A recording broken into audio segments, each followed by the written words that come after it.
Hello बच्चों, welcome to बिपिन्स basics. आइए आज हम विज्ञान के एक टॉपिक को देखते हैं। इसमें आज हम प्रकाश के परावर्तन के नियमों के बारे में देखेंगे। ठीक है, प्रकाश के परावर्तन का नियम जो होता है वो केवल दर्पणों के द्वारा होता है। इसमें आज हम प्रकाश के परावर्तन के नियमों को देखेंगे कि प्रकाश के परावर्तन के कितने नियम होते हैं और भी क्या क्या होते हैं, और इसका उपयोग देखेंगे कि इसका उपयोग कहाँ कहाँ होता है। प्रकाश के परावर्तन का उपयोग कहाँ कहाँ होता है, इनके नियमों का क्या महत्व है। ठीक है, इसके बारे में देखेंगे। ठीक है, तो चलिए शुरू करते हैं। सबसे पहले है परावर्तन के नियम, लॉ ऑफ रिफ्लेक्शन। इंग्लिश में परावर्तन को रिफ्लेक्शन बोलते हैं। ठीक है, प्रकाश के परावर्तन के दो नियम होते हैं। तो प्रकाश के परावर्तन के कुल नियम जो हैं वो दो नियम हैं। इसमें पहला नियम है आपतित किरण, परावर्तित किरण तथा अभिलंब तीनों एक ही तल में होते हैं। यानी कि जैसे हमारा ये दर्पण है MN, ठीक है, दर्पण का नाम दे देते हैं, ये है हमारा दर्पण MN। इसमें ये है हमारा आपतित किरण। आपतित किरण यानी कि जिस किरण को हम लोग दर्पण से परावर्तित कराने वाले हैं, तो जो आपतित किरण है, ये जो जा रहा है किरण, ये हमारा आपतित किरण है। ठीक है, ये हमारा कौन सा किरण है, ये हमारा है आपतित किरण। आपतित किरण, ठीक है, ये हमारा है आपतित किरण। इसके बाद दर्पण से टकराने के बाद जो किरण वापस रिटर्न हो रहा है, ठीक है, इस किरण को बोलते हैं परावर्तित किरण। ये कौन सा किरण है, ये है हमारा परावर्तित किरण। परावर्तित किरण, ठीक है। तो यहाँ पर टोटल कितने किरण हैं, दो किरण हैं, एक आपतित किरण और एक परावर्तित किरण। ठीक है, तो पहला नियम हमारा बोलता है कि आपतित किरण, परावर्तित किरण तथा अभिलंब। अभिलंब क्या है हमारा, तो ये जो बीच में ये 90 डिग्री के कोण पर जो लाइन बना हुआ है दर्पण से, ये हमारा अभिलंब है। ठीक है, ये है हमारा अभिलंब। अभिलंब, ठीक है। तो आपतित किरण, परावर्तित किरण तथा अभिलंब तीनों जो होते हैं वो एक ही तल में होते हैं। यानी कि तीनों जो हैं इसी दर्पण के एक ही तल में होते हैं। ठीक है, अब चलिए दूसरा नियम को देखते हैं। पहला नियम हमारा कंप्लीट हो गया कि आपतित किरण, परावर्तित किरण तथा अभिलंब तीनों एक ही तल में होते हैं। ये हमारा आपतित किरण, परावर्तित किरण तथा अभिलंब तीनों एक ही तल में हैं। दूसरा नियम बोलता है कि आपतन तथा परावर्तन कोण आपस में बराबर होते हैं। ठीक है, हमारा आपतन कोण कौन सा है, ठीक है, आपतन कोण, तो जो आपतित किरण के द्वारा और अभिलंब के द्वारा कोण बन रहा है, ये जो है हमारा आपतन कोण है। ठीक है, तो आपतन कोण को हम लोग I से दिखाते हैं। ठीक है, इंसिडेंट एंगल। और जो परावर्तित किरण है, ये हमारा परावर्तन कोण है। ठीक है, इसको हम लोग R से दिखाते हैं। तो कोण I जो है और कोण R जो है, ठीक है, आपस में बराबर होते हैं। तो हम लोग इसको लिख सकते हैं कि आपतन कोण तथा परावर्तन कोण आपस में बराबर होते हैं, इसलिए कोण I बराबर कोण R। ठीक है, तो कोण I और कोण R जो होते हैं वो आपस में बराबर होते हैं। कोण I का मतलब ध्यान रखना है कि ये आपतन कोण है, और R मतलब जो है हमारा परावर्तन कोण है। ठीक है, ये दोनों कोण आपस में बराबर होती हैं। ये ध्यान रखना है कि बीच में जो है अभिलंब और जो आपतित किरण है या परावर्तित किरण है, इसके द्वारा कोण बन रहा है। इधर कभी भी कोण नहीं लेना है। ठीक है, ये कोण हमारा नहीं लेना है। और अभिलंब जो है ये हमेशा 90 डिग्री पर दर्पण से होता है। ठीक है, इस बात को ध्यान में रखना है। तो अभिलंब हमारा 90 डिग्री पर, और अभिलंब से एक तरफ जो है आपतित किरण और एक तरफ परावर्तित किरण होता है। आपतित किरण के द्वारा अपवर्तन कोण और परावर्तित किरण के द्वारा परावर्तन कोण। ठीक है, तो यहाँ पर दो प्रकार के कोण बन रहे हैं, इसको ध्यान में रखना है।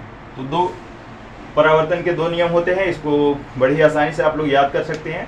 ठीक है, आपतित किरण, परावर्तित किरण तथा अभिलंब तीनों एक ही तल में होते हैं। और दूसरा नियम है कि आपतन कोण और परावर्तन कोण आपस में बराबर होते हैं, हमेशा ही बराबर होते हैं, कभी भी ये अलग अलग नहीं हो सकते। ठीक है, अब जब हम यहाँ परावर्तन के बारे में देख रहे हैं तो थोड़ा सा ये भी देख लेते हैं कि परावर्तन होता कैसे है। ठीक है, तो परावर्तन कैसे भी हो सकता है, केवल परावर्तन के लिए दर्पण होना चाहिए। ठीक है, दर्पण या फिर कोई भी परावर्तक पृष्ठ। तो परावर्तक पृष्ठ में आप कोई भी ले सकते हैं जो चिकना सतह का होता है, जिसमें से लाइट जो है रिफ्लेक्ट करती है, वो हमारा परावर्तक पृष्ठ हो गया। ठीक है, और दर्पण की बात करें तो दर्पण हमारा 3 तरह का होता है। एक हमारा ये है समतल दर्पण। ठीक है, समतल के बाद 2 दर्पण और होते हैं। ठीक है, तो एक दर्पण हमारा होता है अवतल दर्पण, ये है हमारा अवतल दर्पण। अवतल दर्पण में क्या होता है कि जो परावर्तक पृष्ठ होता है वो हमारा धंसा हुआ होता है, अंदर की ओर धंसा हुआ होता है। ठीक है, तो ये हमारा कौन सा दर्पण हो गया, ये हमारा अवतल दर्पण हो गया, अवतल दर्पण।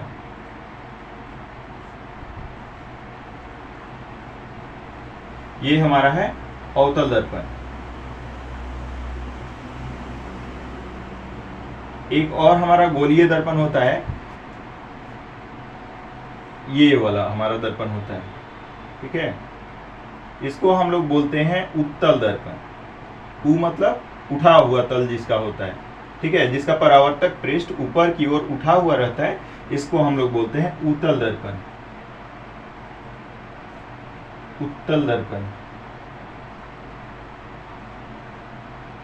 ठीक है, तो ये एक हमारा हो गया समतल दर्पण और 2 हमारा गोलीय दर्पण हो गया। और गोलीय दर्पण में जो है हमारा एक अवतल दर्पण और एक उत्तल दर्पण। अवतल दर्पण जिसका परावर्तक पृष्ठ धंसा हुआ रहता है अंदर की ओर, उसे हम लोग अवतल दर्पण बोलते हैं। और जिसका परावर्तक पृष्ठ ऊपर की ओर उठा हुआ रहता है उसको उत्तल दर्पण कहते हैं। उ मतलब याद रखना है कि उठा हुआ। ठीक है, इससे आप लोग को याद करने में बड़ी आसानी होगा। ठीक है, तो 3 तरह के दर्पण हो गए, समतल दर्पण, अवतल दर्पण और उत्तल दर्पण। ठीक है, अब आइए देखते हैं कि इसका उपयोग क्या है। आइए अब देखते हैं कि परावर्तन के नियम का उपयोग कहाँ कहाँ होता है। ठीक है, तो सबसे पहले समतल दर्पण का उपयोग हम लोग कहाँ करते हैं। ठीक है, परावर्तन का नियम जो है इसका उपयोग दर्पणों के माध्यम से होता है। तो दर्पण में पहला दर्पण है हमारा समतल दर्पण। समतल दर्पण को हम लोग प्लेन मिरर भी बोलते हैं। ठीक है, तो प्लेन मिरर का उपयोग सबसे पहले घर में जानते हैं कि चेहरा वगैरह देखने के लिए जो है, बाल वाल बनाना है, तो इसके लिए बड़ी सबसे पहले जो है हम लोग समतल दर्पण का उपयोग करते हैं। ठीक है, इसके बाद है ड्रेसिंग टेबल में। तो ड्रेसिंग टेबल जो होता है उसमें भी प्लेन मिरर ही होता है, यानी कि समतल दर्पण ही होता है। इसके बाद है तीसरा पेरिस्कोप बनाने में। पेरिस्कोप कहाँ पर यूज होता है, तो पेरिस्कोप जैसे कि बंकर वंकर है, तो बंकर में नीचे से अगर ऊपर देखना है, ठीक है, तो उसमें कोना कोना जहाँ होता है, जहाँ मोड़ होता है, ठीक है, जैसे पाइप में जो है बहुत सारे दर्पण लगे हुए रहते हैं, तो जहाँ मोड़ होता है, जैसे पेरिस्कोप जो होता है वो ऐसे लंबा कहीं कहीं मोड़ होता है 2-3 जगह। ठीक है, तो ऐसे बनाने में जो है इसमें समतल दर्पण का उपयोग कोनों पर किया जाता है। जैसे ये हमारा पेरिस्कोप है, ठीक है, नीचे कोई बंकर में बैठा हुआ है यहाँ पर, और यहाँ से ये देख रहा है, तो यहाँ से देखेगा तो डायरेक्ट तो ऊपर दिखेगा नहीं। ठीक है, तो यहाँ पर क्या होता है, प्लेन मिरर कोन पर यहाँ पर लगा हुआ रहता है। यहाँ से देखेगा, यहाँ पर इस दर्पण से यहाँ से जो है यहाँ दिखेगा, और यहाँ से जो है ऊपर में दिखेगा। तो यहाँ पर जो है कोनों पर ये प्लेन मिरर का उपयोग किया जाता है। ठीक है, तो पेरिस्कोप बनाने में, तो पेरिस्कोप का यूज कहाँ कहाँ होता है, तो बंकर में। ठीक है, और एक पनडुब्बी का नाम आप लोग सुने होंगे, ठीक है, जो कि पानी में हमेशा रहता है। ठीक है, तो पनडुब्बी में भी जो है ये हमारा पेरिस्कोप लगा हुआ रहता है। ठीक है, तो पेरिस्कोप का यूज कहाँ कहाँ, तो बंकर में और पनडुब्बी में। और पेरिस्कोप में जहाँ कोन होता है यहाँ पर जो है समतल दर्पण का यूज होता है। ठीक है, तो हमारा समतल दर्पण का 3 यूज है, घर में चेहरा देखने के लिए, ड्रेसिंग टेबल में और पेरिस्कोप में। इसके बाद है हमारा उत्तल दर्पण।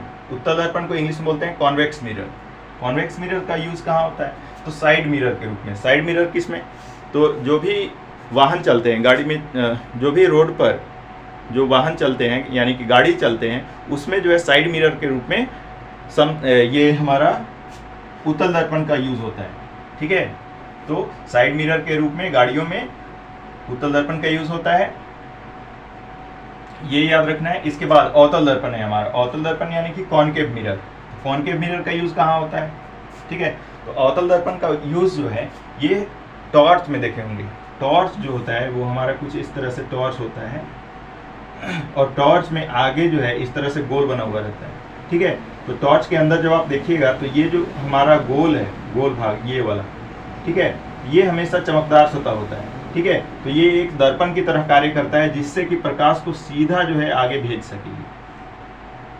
ठीक है, तो ये टॉर्च का जो हेडलाइट होता है ना, टॉर्च में जो हेडलाइट होता है इसमें जो है ये परावर्तक पृष्ठ होता है और यहाँ से प्रकाश जो है सीधा आगे बढ़ता है। तो टॉर्च हो गया या कार हो गया, ठीक है। तो कार का भी जो हेडलाइट होता है, यानी कि कार का हेडलाइट कैसे होता है, गोल होता है इस तरह से, और कार के हेडलाइट में भी अंदर में जो है ये हमारा परावर्तक पृष्ठ है, ठीक है।